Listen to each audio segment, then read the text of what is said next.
turned countless bedrooms into noisy torture chambers. It's forced couples to sleep in separate rooms. It's caused relationships to fall apart. So why do we do it? Does it serve any purpose? To get the answers to these questions, we have to take a look in there.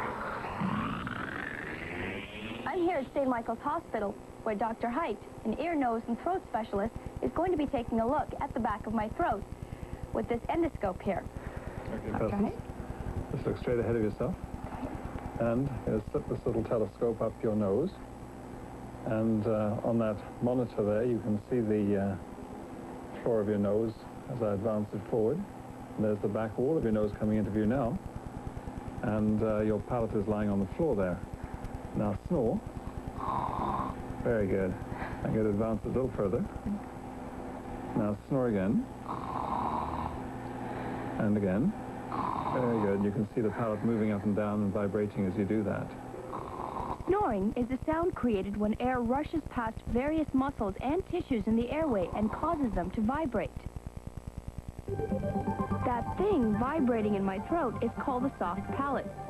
Other things like the tongue and tonsils tend to vibrate as well. But why do these tissues only vibrate when we're asleep? When you're asleep, the muscles are relaxed, and so they move more readily. When you're awake, they're tenser and they don't vibrate so readily. Things like alcohol, sleeping pills, and even old age can also cause these muscles to lose their tone and vibrate more. Okay, are you ready? We're about to see one of the great offensive moves played out over and over again in bedrooms all around the world. Exasperated wife jabs snoring husband in the ribs. Husband rolls over onto his side, and the snoring stops. When we lie on our backs, gravity pulls the tongue and tissues in the neck downward. This reduces the size of the airway. Air is forced to flow more quickly, causing more vibration and noise. When we roll onto our sides, the tissues fall back into their normal position, decreasing the vibration and the snoring. Okay, if you want to get into bed and lie on your back. All of this tissue flapping and flailing about inside our throats makes quite a bit of noise. But is it really loud enough to break up a marriage? Well, the sleep study lab at St. Michael's Hospital is just the place to find out. Good night.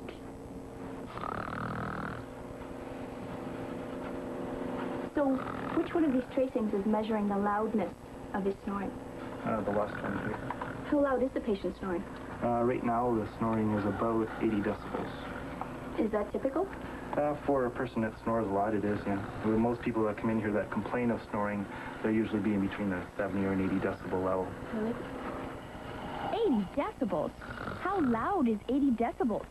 We can get a better idea by using this portable sound level meter. It's reading about 80 decibels, so trying to fall asleep next to a noisy snore would be the equivalent of trying to fall asleep next to that thing.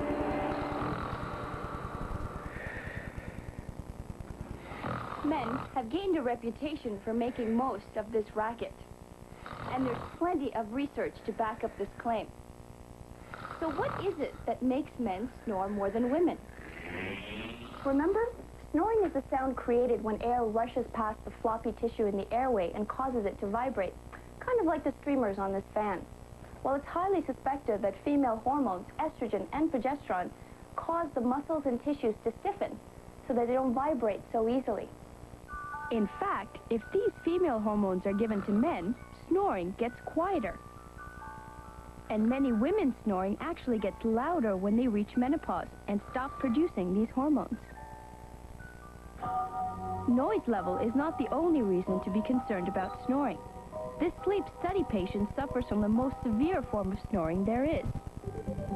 It occurs when the throat muscles relax so much that they collapse and prevent the person from breathing.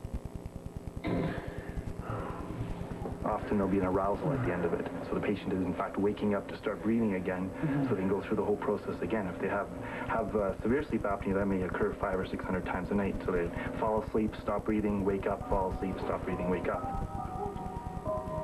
The entire body is placed under a great deal of stress and deprived of oxygen. This can cause problems which extend into the waking hours, such as mood swings, memory loss, and high blood pressure.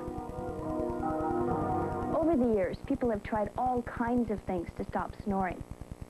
Different medications, wrist alarms, nose appliances, muzzles, special pillows, and even a tennis ball sewn into the back of a pajama top to keep the snorer off his back.